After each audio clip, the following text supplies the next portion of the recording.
lempeng kade lejeng karasa Gusti Allah sehingga hate bungah nu luar biasa maka cek Kangjeng Nabi ketika aranjeun kabeh boga kabingung boh urusan dunia boh urusan akhirat maka salatlah 2 rakaat engke bakal dibere lolongkrang ku Gusti Allah.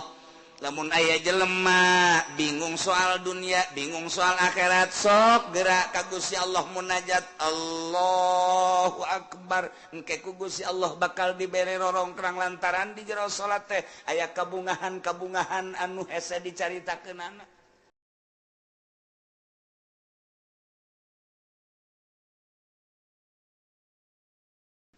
Lamun tadi urang nyaritakeun tentang wa'id ayat ancaman ti Gusti Allah bagi jelema nu ngabohongkeun ka ayat-ayat Allah.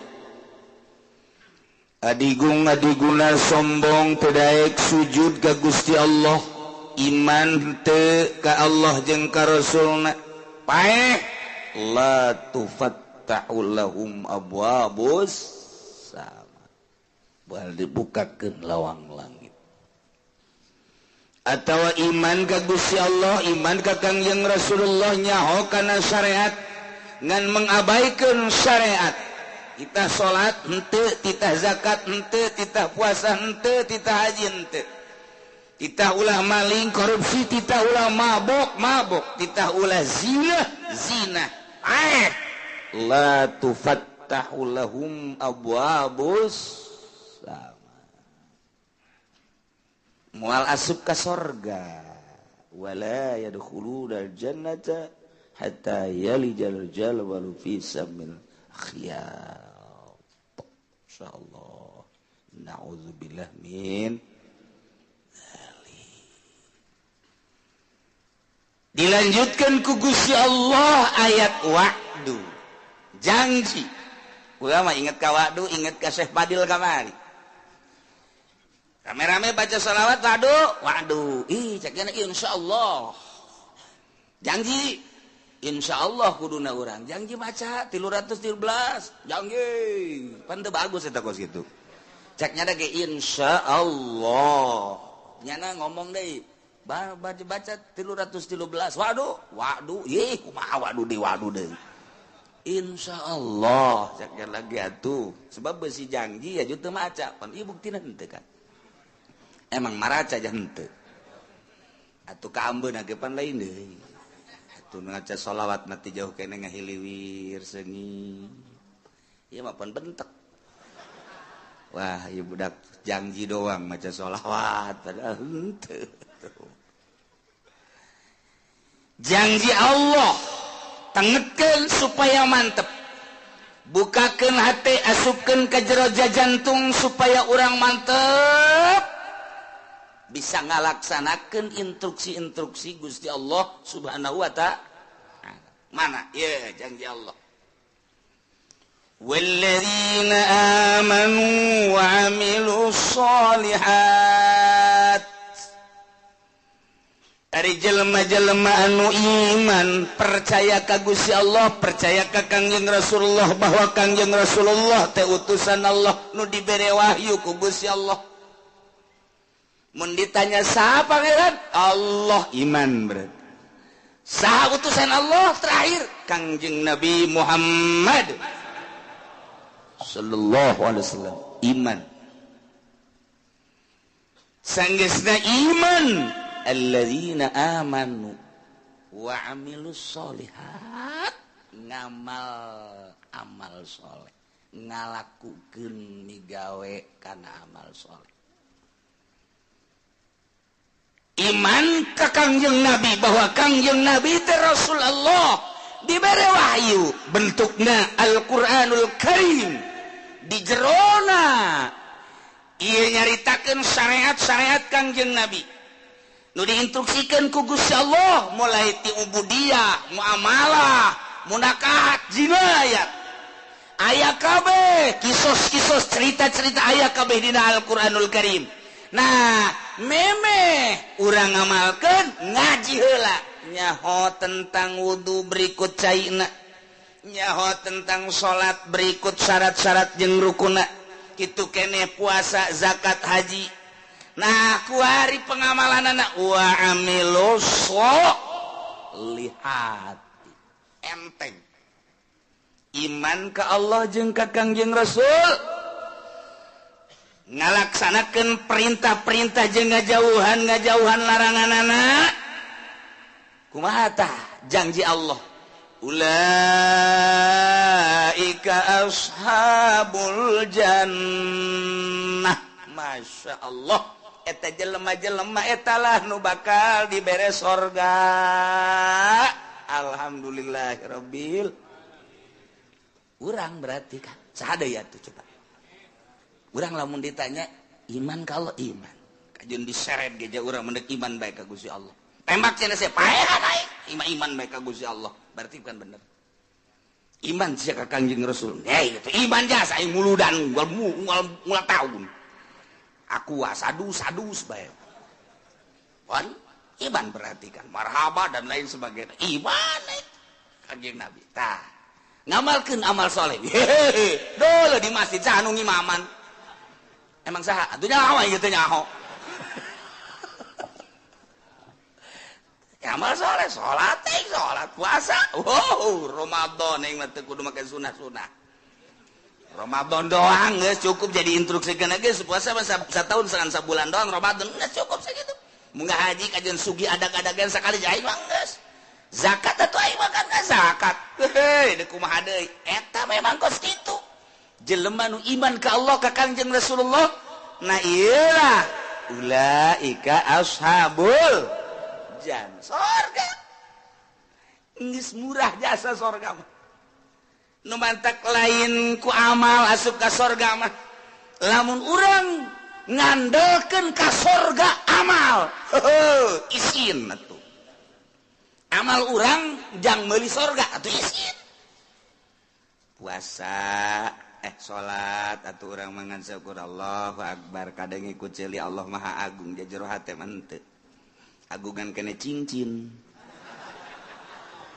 digosokan we cincin terus mandi encan naon encan cincin geus digosok pamajikan cileuhan kena cincin geus digosok berarti kan agungan kena cincin Allahu akbar di mana sih tapi kajian teuing geus lah geus kitu bae pokona Allahu akbar nyaho salat naon zuhur sabarakat 4 bener berarti kan saya sholat naon asar sebarakat 4 berarti bener ngaji berarti kan. Saya sholat naon maghrib sebarakat 3 berarti bener eta ku segitu ge geus hebat eta. Saya sholat naon isya sebarakat 4 bener berarti kan. Berarti nang ngaji nyana. Saya sholat naon ge subuh sebarakat 2 jam sabaraha? Ari neuk ngaji aing sholat subuh heula. Ajo niata qodho berarti bener kan nang ngaji kan. Berarti eta jalema ngaji eta. Tungguan lah ngaji. Dikan salat subuh lah, sholli fardhu subuh rakatain qobon. Allah. Itu kan bener berarti kan? Bener surga eta.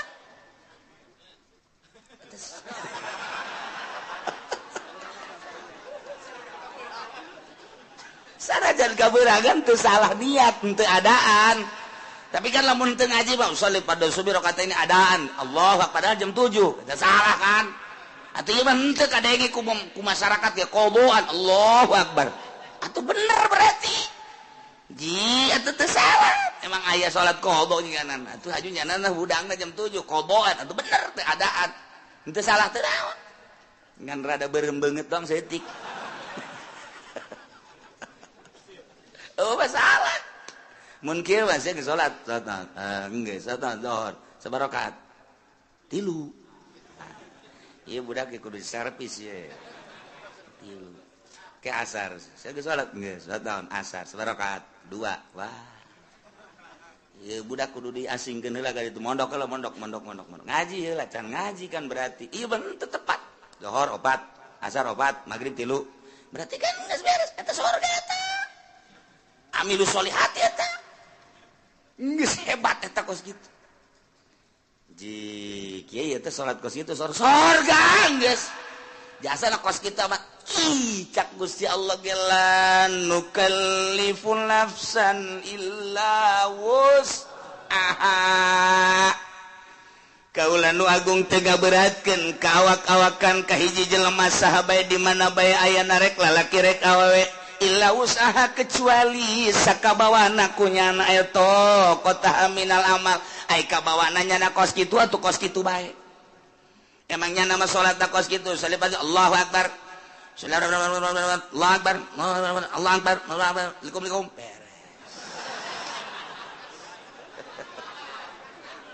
Assalamualaikum guys, seberangkat opat, cepet amat, jumping kan guys, kuaing, sakumaha trial budak.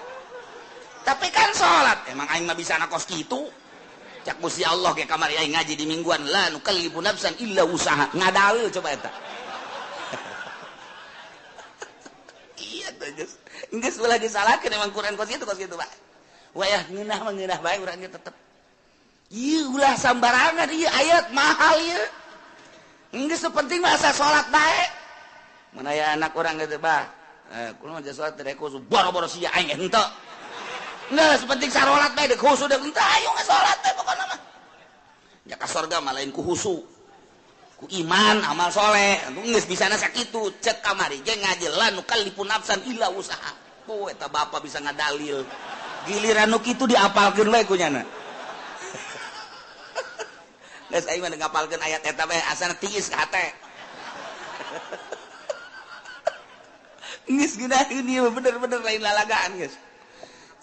Asalnya syaratna, asalnya rukuna beres. Geus. Eta amal soleh emang ka surga kudu ku amal. Ku amal mal kabeuli. Mal kabeuli surga nu sakitu bagusna.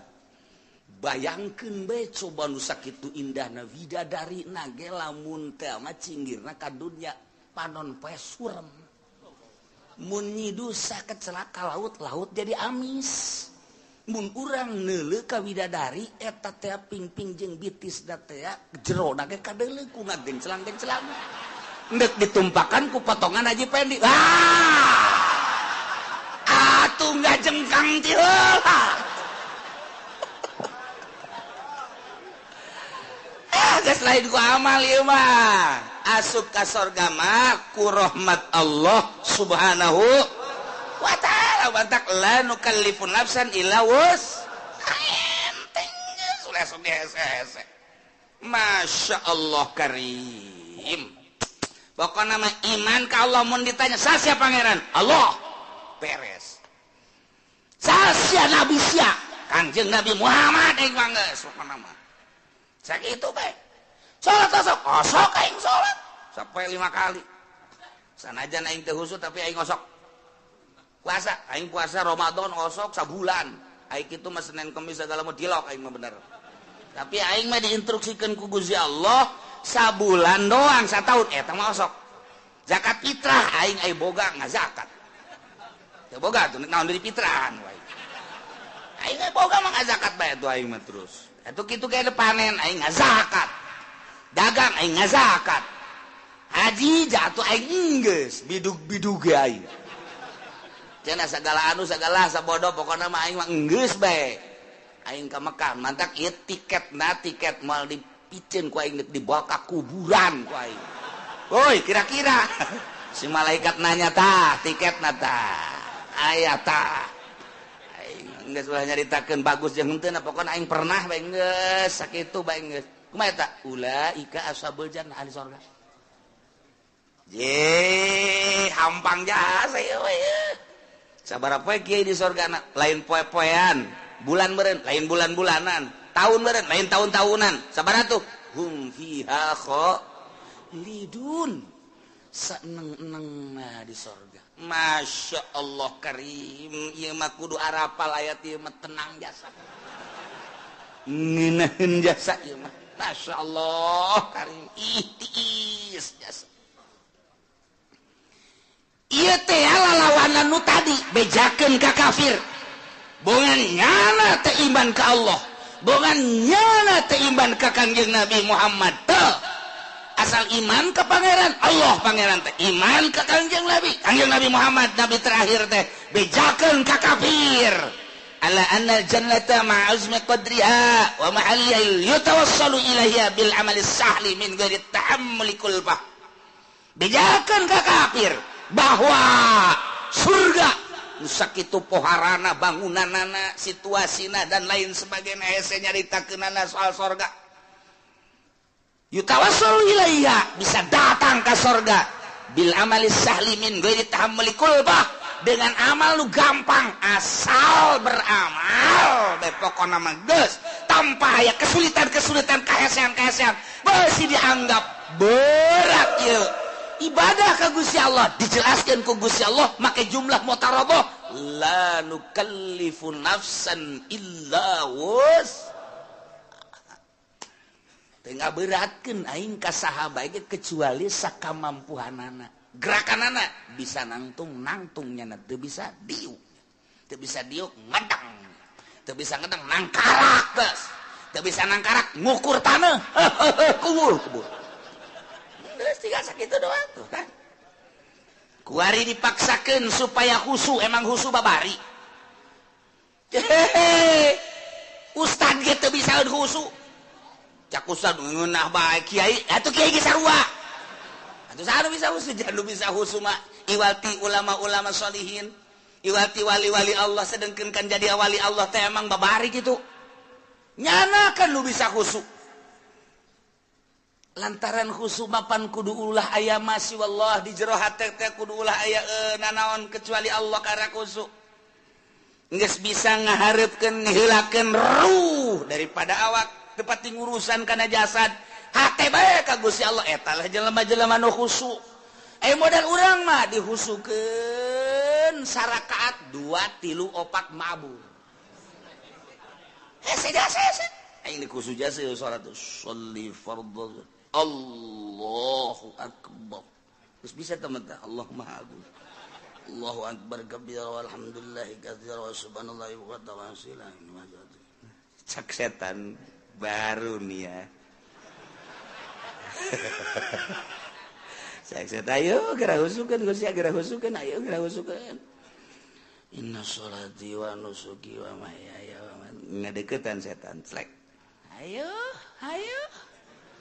wa mahyaya wa mamati lillahi rabbil alamin la syarika lahu wa bidzalika cincin berem bagus wa nusuki wa mahyaya wa mamati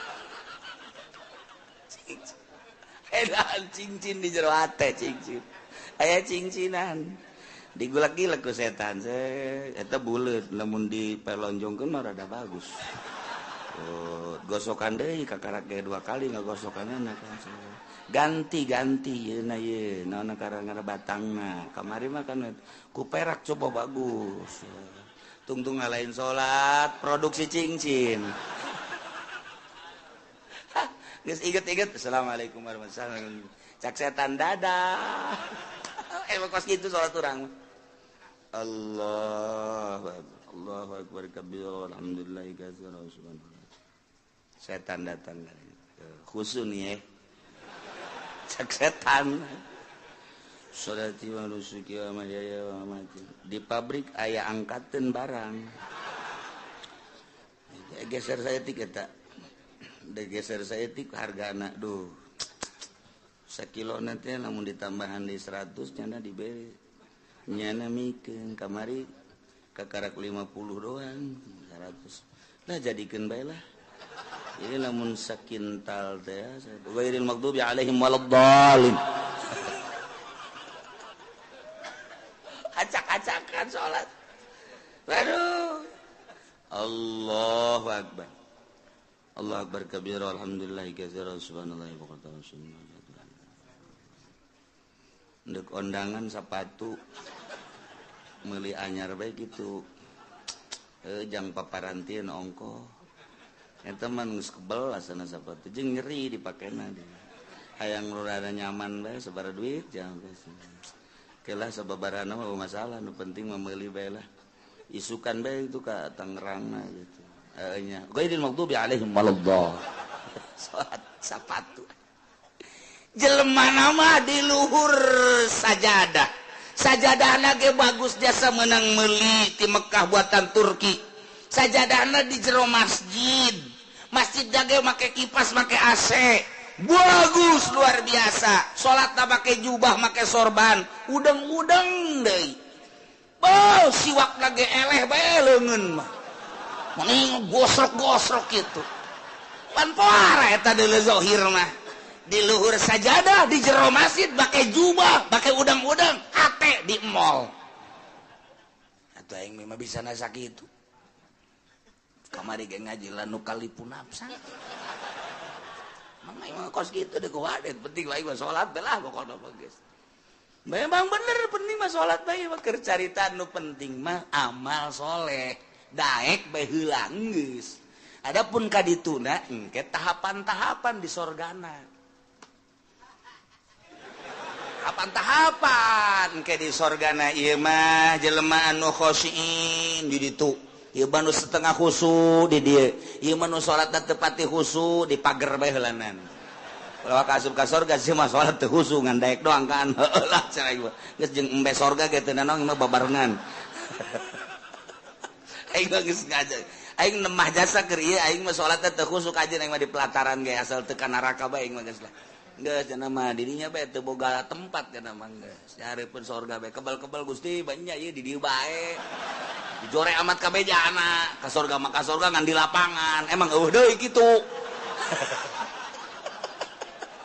atuh RSRSSS atuh lah gitu kan emangna Gusti pelit dan teu pan Gusti mah kula ge nyaho Gusti mah barahan mun kula teu di ka sorga kan berarti pelit ta Gusti kecak malaikat aing teu ngeunaheun disebut pelit malaikat bangunkeun nu bagus wah kan jadi ka sorga ya aing saking teu khusus salat ieu cek cenah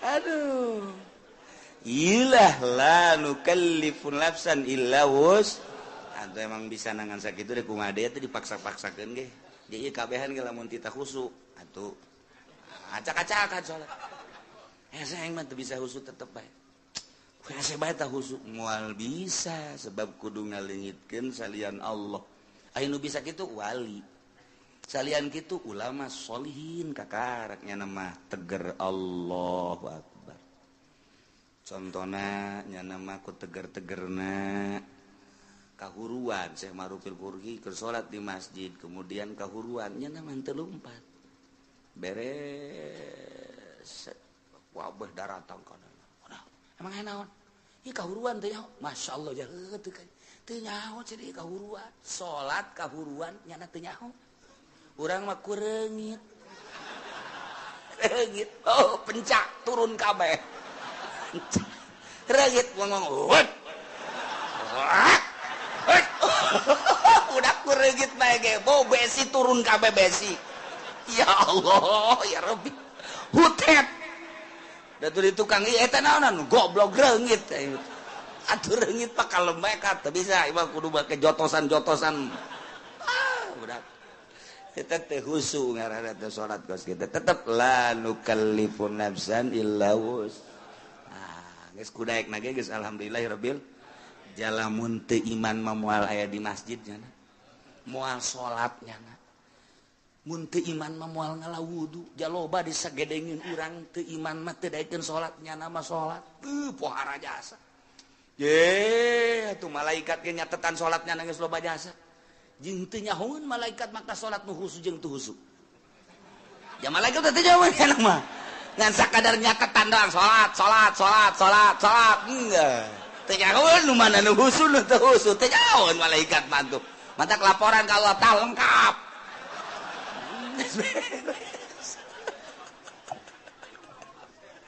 ya Allah ya Rabbi ngeunaheun jasa ngan lamun endek memperbaiki diri ngabagus-bagus diri tentang ibadah ku aya bahasa wa amilus solihati di samping iman ka Allah iman ka Kangjeng Rasulullah wa amilus solihati lain sakadar iman tapi beramal soleh nah ieu nyaritakeun tentang amal soleh teh berarti kudu anu bagus sabagus-bagusna amal lantaran salat ge cek Kangjeng Nabi sallu kama raaitumuni usolli salat anjeun sakumaha anjeun ningali ka salat kaula.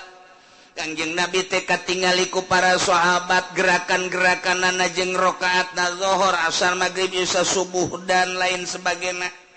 Bentuk salat nama urang teh pati beda jeung Kangjeng Rasul nu beda teh ngan sakadar batina doang ketika Kangjeng Rasul salat cek Kangjeng Rasul wa qurratu aini fi shalah be ketika salat teh lempeng kadel jeung karasa Gusti Allah sehingga hate bungah nu luar biasa maka cek Kangjeng Nabi ketika aranjeun kabeh boga kabingung boh urusan dunia boh urusan akhirat maka salatlah 2 rakaat engke bakal dibere lolongkrang ku Gusti Allah. Lamun aya jelema bingung soal dunia, bingung soal akhirat, sok gerak ka Gusti Allah munajat Allahu Akbar. Engke ku Gusti Allah bakal dibere rorongkrang lantaran di jero salat teh aya kabungahan-kabungahan anu hese dicaritakeunana.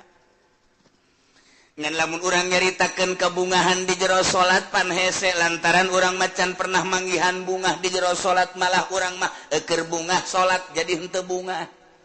Urang mah keur tentrem salat jadi teu tentrem lantaran urang mah salat teh kakarak ge daek doang jeung dipaksa eueuh kangeunahan.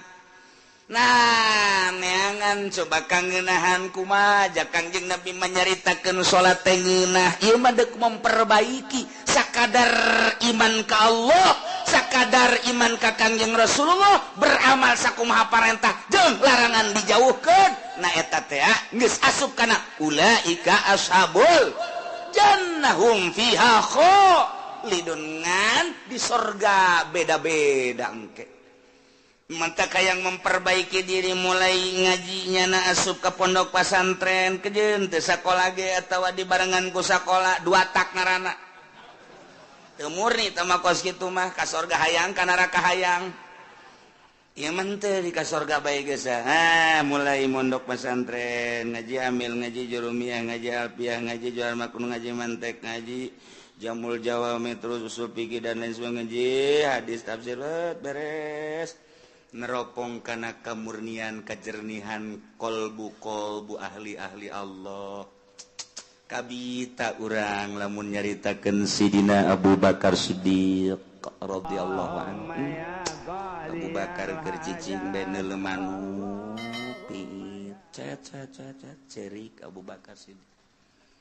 Ditanya ku sahabat Abu Bakar, kunaon neuleuh manuk meni cerik? Inget ka sorangan. Kok neuleuh manuk sih inget kasorangan?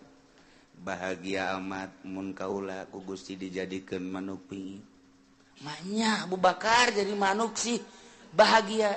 Bahagia nama kieu cek Sidina Abu Bakar engke di akhirat teh manuk dibuktikeun ke ditanya kabelah dituna geusan manuk mah jadi lebu. Eueuh hisab eueuh naon ai Abu Bakar engke di akhirat kumaha? Ditanya tentang salat. Beres tah henteu salatna khusyuk tah henteu salatna wah mulai tah urang aduh tadi ngeunaheun biasa sukari rada garentet deui aing ye Sidina Abu Bakar nyencerikan diri sorangan neuleuh manuk doang hayang amat neuleuh manuk cek nyana jadi manuk lantaran manuk mah paeh di akhirat jadi lebu geus bae eueuh hisaban tapi pan Abu Bakar engke ditanya datang ke mana ieu memperjuangkan agama datang ke mana salatna khusyuk datang ke mana sieun jasa harta-harta leuwih ti kabutuhan ke bakal ditanya ku Gusti Allah ieu Abu Bakar ieu sedih jasa engke di akhirat bakal dihisab engke mantak kurucut cerik neuleuh manuk ras ka diri sorangan masyaallah.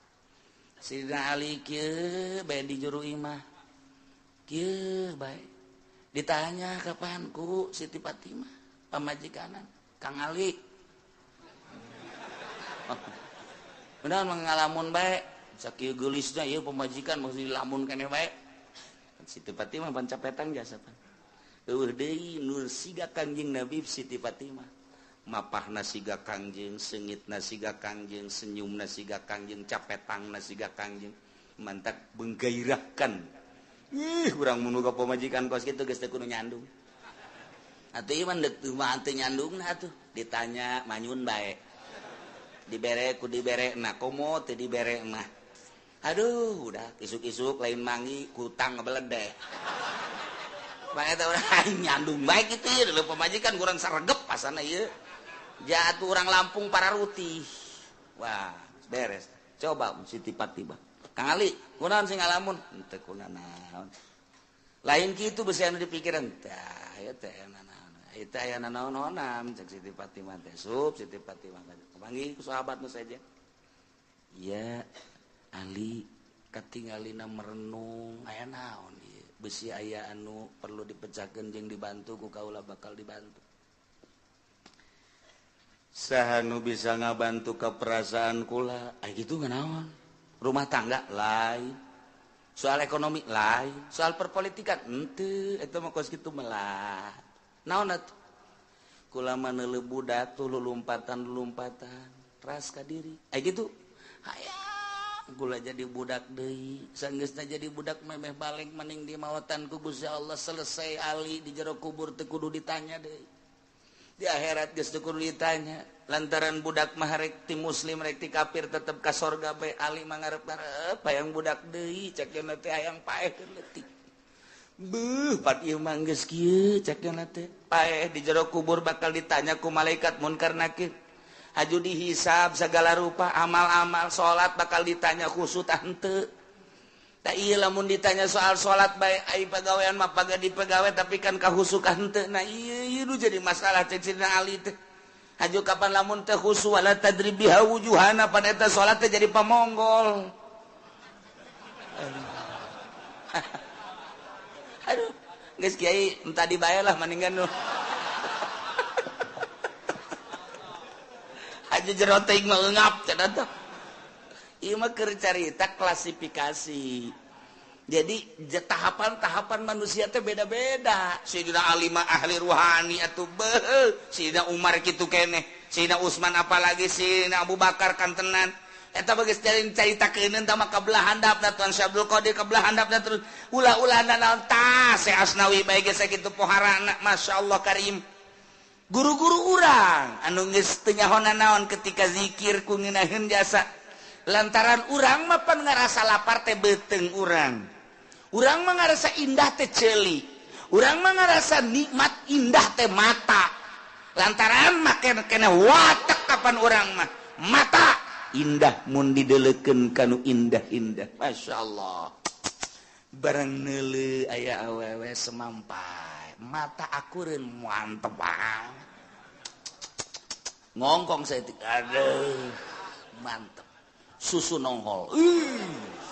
Kahayang mata kan eta neuleuh urang negro hidung amat jariji aing mah mata watak eta teh lamun dikembalikeun ka nu geulis buatan Allah nu goreng buatan Allah nyaritakeun geulis jeung goreng teh tama nafsu mun dikembalikeun maka Gusti Allah boa nu geulis bacan bisaeun ibadah boa nu goreng mah bisaeun ibadah sedengkeun titah cinta teh kanu cinta ka Gusti Allah urang lamun dikitu-kitu bakal resepan kanu hideung je ditita cinta teh ka jelema anu cintaeun ka Allah ulah leuleuh zahir sakadar leuleuh zahir mah gampang urang kuari jadi jelema sugih aya di urang gagah aya di urang kasep aya di urang bintang film mana anu ku urang henteu bisa dibeuli zahir mah gampang tapi nyana cintaeun teh ka Allah tapi lamun urang dititahan mika cintana kanu dicintai ku Gusti Allah hararese kapanggih jeung nu hideung jelema nama hideung luar biasa tapi maca Qur'ana sampai sakali tamat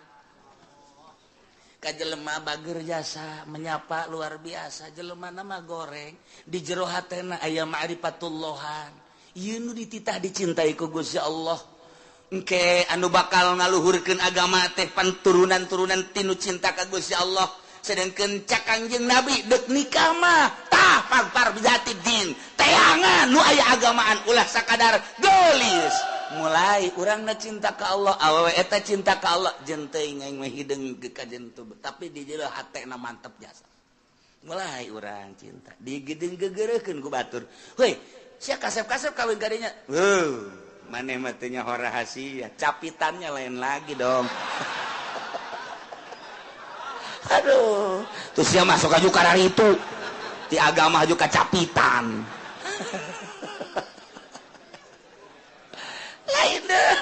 tuh didele batin Masya Allah kurang kawin lillahi ta'ala tenele gelis na tenele kaya na tenele tapi nele agama na borojol boga budak Masya Allah budak diajak nonton TV tidak sebab timbul ti indung anu tadina maca Quran baik maca sholawat baik dibawa kurang nonton TV cerik tapi lamun teu nonton TV cicing pan aneh coba anak kurang lamun di luar cerik dibawa nonton TV cicing sial jasa tah budak Masya Allah tapi ieu mah asal di hareupeun TV bangun teu betaheun teh keluar bae manehna mah betaheun asal diasupkeun ka TV dia kageun ka TV teu daekeun Masya Allah bahagia aya naonna dia budak mulai gede saeutik nyahueun ka bahasa-bahasa alif ba ta sa jim dan lain sebagainya teu kebal haju bisa maca Quran nikmat gede saeutik haju bae ngajakan bapakna nanarik abah ayo ka masjid diajakan abah ku anak ji cak abahna budak lain aing ngajak sia dan sia ngajak aing ji cakeun aing izin ye tuh bari tatarik ku budak ayo abah ka masjid tuh, tinggal lindungna tuh budak ge tuh ngajakan ulah di TV bae heunya wah tiba heula kos kitu bae pagawean teh tuh aing izin-izin ka anak heulanan tuh ka anak izin Masya Allah, iya lain lalagaan. Nah, fasbar bidzatid. Iya keur carita memperbaiki diri. Emang bisa nanya kos gitu tetap baginya nambah la nukallifun nafsan illa wus. Urang nyaritakeun hakikat di makon hakikat panjacaknya nanti hese. Nyaritakeun torekat jelema nu norekat di makom torekat baja teh hese cak urang nu teu norekat hese amat kudu udang ti peuting kudu zikir, kudu mandi dan lain sebagainya. Berat amat di makom nama hampang. Geus datang ke hakikat jadi nyaritakeun hakikat anulah bo berat amat cawrak di makom nama aja hampang nu diberatkeun ku Gusti Allah dengan bahasa lanu kalipun nafsan illa wusaha teh ieu teh samakom bagi ahli hakikat teu berat cek ahli hakikat bagi ahli norekat teu berat cek ahli torekat mah bagi urang nu di syariat ja teu berat di syariat ge nu penting mah salat puasa zakat haji beres khusu urusan wali sama kos gitu mah beres ya emang urang makom didinya sia salat bangana teh khusu ira khusu aing sih emang teh khusu aing mah kos kieu kaayaan pokona ngan aing protes bae ka Allah mun teu ka sorga emang kunaon apan aing ngaji di Cilongot la nu kallipu nafsan illa usa dak dibawa ku aing ka hareupeun Allah ieu ayat ieu hebat jasa teh budak ku embung-embungna khusu burung kesimpulan nama jelema iman ka Allah ka Kangjeng Rasulullah beramal soleh disadiakeun ku janji Allah lain ku amal ku janji Allah sorga di sorgana hum fiha khalidun breng arasup ka sorga geus puguh mursalin nabiyin geus puguh para sahabat geus puguh para aulia Allah geus puguh para ulama geus puguh para ahli thariqah ieu ahli syariat ge wae arasup ka sorga lamun anu bobolokot ku dosa wayahna dianclomkeun heula ieu mah wayahna doang tetep ka sorga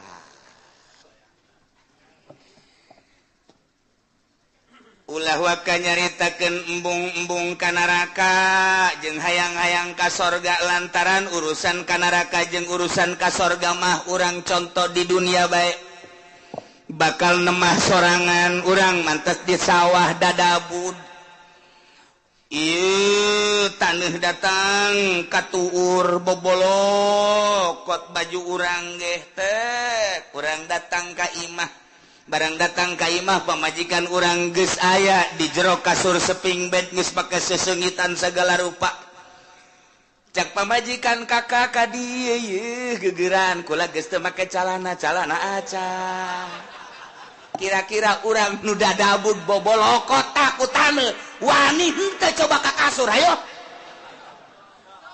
moal wani ke heula kakak deuk kukumbah heula kan kitu kajen kukumbah ge henteu ieu mah kadi kalolotor tu teu geurang boho bararau kieu ke kakak dek bebersih heula dek mandi pakai sabun ke pakai sesengitan karena kadinya moal kebal moal atuh teu wani nyana ka kasur nyana eta ge sakitu ge ieu ge sarua Allah nyadiakeun sorga barang urang datang ka ditu hayu geura harasup ka sorga sedengkeun urang ge karasa di dieu odoh judi aya di aing mabok aya di aing korupsi aya di aing nyana ge mit heula ka malaikat moal waka ka sorga kunaon dek dibersihan heula ku kula ieu mangkana dek dibalem nyana sadar sorangan henteu cak malaikat ka sorga we teu pantes atuh nya ka sorga dadabud kieu cak nya tetep dek dibalem bae make seuneu jahanam jadi teu kudu hese-hese malaikat ge nyanana sorangan nu hayang meulem nyana percis kos urang matas di sawah pamajikan urang ngajakan ka dieu yeuh urang geus deuleu bener kutang geus jengrek sempak geus adi juru bae geus make naon heula cek badi heula teu wanieun nyana teu wanieun aing aduh lamun nyana kadinya bae berarti belum lamun bener sadar tetep mandi heula ieu ge sarua geus disadiakeun sorga ngan kulantaran dadabun ku dosa sadar nyana ke aing dek mandi seuneu jahanam heula cak malaikat teu kudu geus ka sorga embong isina aing di ditu nangke bake geuh-geuyan ka aing kotor-kotor ka dieu cak yen teh ge aing mah mandi heula jadi mandi sorangan nya ngabersihan sorangan mata urut neuleuan si embah dikecrokan ku nya malah disadiakeun beusina ditojosan ku sorangan sah mantap kurang nyaritakeun Kangjeng Nabi aya jelema ngaguntingan sorangan bener teu aya jelema ngurun atuh emang ku sorangan bongannya anak pagawean sorangan atuh ku sorangan dibersihan ku sorangan jasanajan SBY ge nyana mantan presiden wah ya mandi mah ku sorangan tilok anu dipandian wah kukuna kuku tuh ya kelek atuh sorangan nyana bebersih urang ge sarua di neraka teh ngabersihan sorangan mana nu leuwih panas dia kurang panas asana ieu mah cenah ya bersihan sorangan ya Allah lantaran neuk diasupkeun ke tempat nu bagus. Nah, kuari geus bararagus kabeh asup ka sorga. Kumaha di sorga? Wa nazalna ma fi sudurihim min ghillin tajri min tahtihimul anhar. Barang datang ka sorga kabeh ge pan urang wararau. Ente ku ana di teangan. Waduh, anak ka mana bae? Ente teu kapanggih-panggih. Wah, salah ngomong tuh budak. Waduh, anak teu kapanggih-panggih jeung ente. Oh iya, rangkula. Ente ieu bisa ka dieu sebab kumaha ye ente alhamdulillah kana raka heula teh. Sakedeung jakena ngaberesan kreditan doang. Panas, waktu lain panas-panas deui. Geheng aing di neraka. Tapi pan itu dibersihan mana aing teu pantes ka surga. Nya, sia langsung pengen teu cek. Dongeng tanya di sorga teh beres kan. Tuh si anu karak datang tuh, woi, dadah ka dieu. Isi teh ka neraka, aing rada kebal cek nerakana. Emang kurang gitu. Aduh, aing lah geus hese nyaritakeunana cek nya. Aing tukang ngoyak-ngoyak si Mbak cek. Kasaror gak kabeh geus tah. Go aing istimewa mah nu tadi teu kudu dicaritakeun para aulia Allah, para ulama, para eta teh mah geus istimewa. Nah, kuari geus karumpul, kuari di sorga. Gusti Allah di sorga teh nyabut ngalengitkeun mapi sudurihim panyakit-panyakit nu aya di jero hate min gilin tina ngunek-ngunek kana bainahum fid dunya. Anu sok terjadi di dunia mah kapan aya ngunek-ngunek. Urang naik motor net aya bae anu nyiap set goblok teh budak awas sia ku aing tungguan sia motor naon sia ku aing nah disusul sia ku aing ngunek-ngunek ngaranna lamun sabar mah kan teh oh teu tihela bae eta keur carita kendaraan urang ngawarung sia maju goblok teh budak awas sia ku aing kunaon sia kakarak ngawarung anyar maju aing henteu sia ku aing susul sia ku aing ngunek-ngunek ngaranna urang kapanggih jeung hiji jelema nyana bangun sinis bae ka urang sia awas mun kapanggih ku aing moal diberes sia ku aing mali beres senyum-senyum macan ngunek-ngunek ngarang aya di jero hate tah aya syirik aya hikdi dan lain sebagainya penyakit tokos kitu nu mawa teu nyaman di dunia kiai ge mawa ilmuna hampir teu bisaeun lantaran nyana ku takaburna ngunek-ngunek goblok kiai itu mah kunaon kiai anyar keneh jadi kiai na kok kapake aing geus heubeul jadi kiai na henteu kapake awas sia ku aing kapangi dihajar sia ku aing kiai bae kos kitu untuk mau jawara ngunek-ngunek kos kitu ih tolol eta si Mang eta ai batur diondang ai aing henteu jah teu budak goblok jasa emang aing teu kadeuleu meureun kunyana pajar lain kiai meureun kayak geura sia ku aing diancam sia ku aing awas eta ngunek-ngunek eta teu nyaman ta kos kitu Penyakit ngunek-ngunek mah tuh ti rakyat datang ke pejabat, ti santri datang ke kiai araya kabeh ngunek-ngunek penyakit anu nomor hiji nu mantak dipuat di dieu ge. Tadi surga mah dicabut ku Gusti Allah. Eueuh ngunek-ngunek. Eueuh syirik dengkit pidik teh aya. Sanajan aya kelas di surga, oh si anu mah di kelas hiji di surga Firdaus, si anu mah di surga Naim, si anu mah di surga anu ngunek-ngunek sanajan aya nu dihandap panghandapna jelema di sorgana panghandapna henteu sirik ka nu di luhur teh takabur ka nu apa akur bae di sorga mah penyakit nikmat jasa di sorga penyakit hikdu penyakit syirik penyakit macam-macam teu aya pokona mah geus ninah bae geus dicabut ku Gusti Allah penyakit nu aya di dunia geus berarti urang teh selalu sono hikdu nanaon selalu rindu urang hayang kapanggih deui ke hayang kapanggih jeung anu hayang kapanggih teu aya unek-unek sanajan batur urang di kelas tu luhur urang di handap atawa urang di luhur baturna teu aya unek-unek teu aya hasud teu aya dengkit aya nanaon nikmat di sorga mah di sorga tajri min tahtihal anhar tahtihimul anhar bangunan ulah dicaritakeun ulah dibayangkeun cara di Kelapa Gading ulah dicaritakeun dibayangkeun cara BSD tameuhna naonan kadeuleuna doang ku urang indah coba usah urang asup ka jero WC geus teh dikrok-krok kaca dia tilok dieusipan kunyana nararanglet dan lain sebagainya ulah dibayangkeun ngeunah ku urang horenganan eueuh nu ngeunah di alam dunia mah sapira bangunan kos kitu di dunia mah eueuh nu nikmat cenah kelas 10 M sapira 10 M cenah aya anu 50 M eueuh nu ngeunah di dunia mah rieuh nu aya ke di akhirat mah bangunanana batuna tina emas jeung perak tiga intina inten berlian teu kudu make lampu tapi seluruh sinar-sinar lampu ti mimiti herang caang beureum koneng biru araya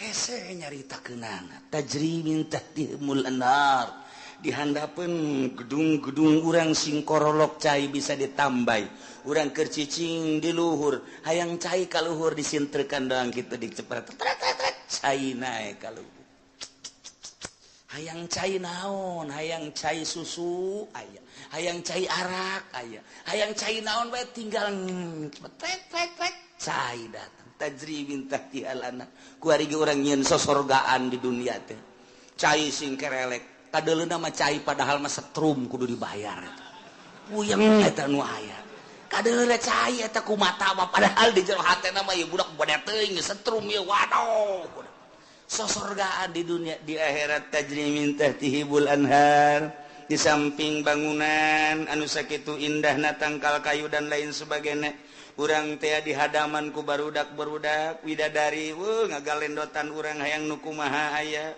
saurang dibere 70 wah geus urang kieu bae ge urang pindah ti ieu beteung ieu ka beteung ieu ti beteung ieu ka beteung jeung capek-capek sedengkeun mantas dipake jadi parawan deui jadi parawan deui jadi parawan deui berubah-berubah beungeut ge isuk makos puari makos ge isuk kos kitu isuk kos makin kasep makin geulis makin kasep makin geulis henteu henteu angger beungeut urang poe ieu kos ge isuk lain deui isuk lain deui isuk lain deui ieulah maha kawasa Allah subhanahu wa ta'ala nu penting iman ka Allah iman ka Kangjeng Rasulullah amal saleh mantep geus pokona mah teu kudu hese-hese la nukallifu nafsan illa wus asal berangkat bae geus pokona surga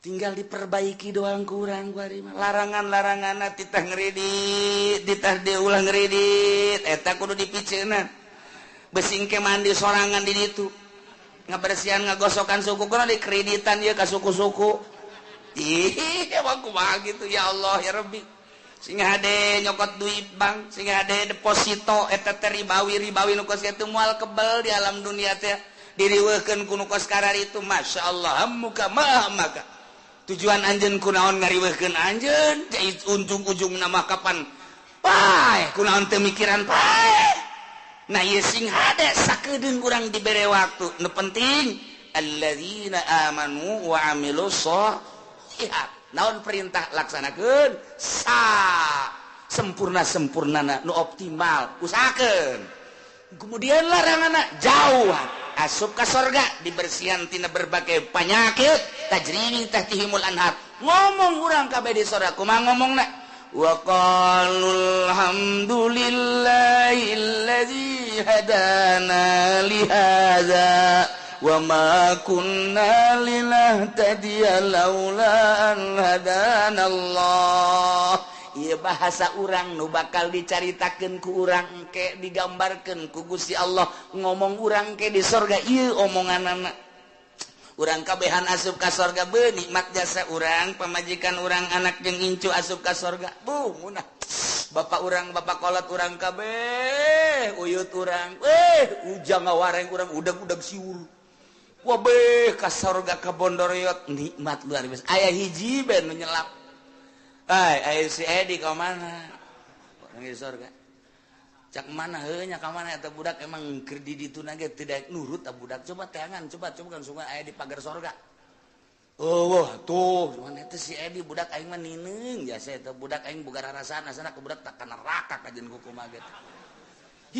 bukan di pasantrenkeun ban keur balik mah lulu banyak sakola pan bebeja nama ka guru orengan teu asup-asup di pabrik dahan malingan sapatu eta budak aduh aing mah boga anak ieu hiji lain rarasaan asana aing mah coba teangan coba angkatnya neraka malaikat malik coba aya warga neraka ngaran Edin teu di deuleu aya jadwalna di eta Edi orang mana ye Cikupa coba iya tah wah bener ih anak abdi ya malaikat ya anak tean pokoknya mah iman naraka bae pangyabutkeun we teu bisa cak kene mah kebal kene 100 tahun kene mah di mana coba tempat tuh di anu tuh dituduhkeun blokna aya sebab aya letter C napa di ditu soal kaliru urang datang ke blok 2 kali itu bener Dek iya abah ya abah di mana abah mah di sorga jeung emas sia jeung adi sia kabehan sia kunaon ya bah tulungan keur ieu ge pan titah mondok keur ieu kunaon balik malulu aja siapan sakola pan teu beres saya kos kieu bah geus ulah gaco bae bah panas ya panas tuh ieu dosa naon maling sepatu bae aduh agak satu dia mah bukan mah sia dibersihan bae lah di dia ente bisa bah minta dicepetkeun gitu tapi jawab mana pananya di itu aya sia di aya di itu di blok C nya ada di itu aduh geus teu kadele banget nya nama sak mana heula gajeun lah geus dibersihan heula lah jake ge moal ka mana ge ka sorga kene cak adina tuh mah nganggeheng mak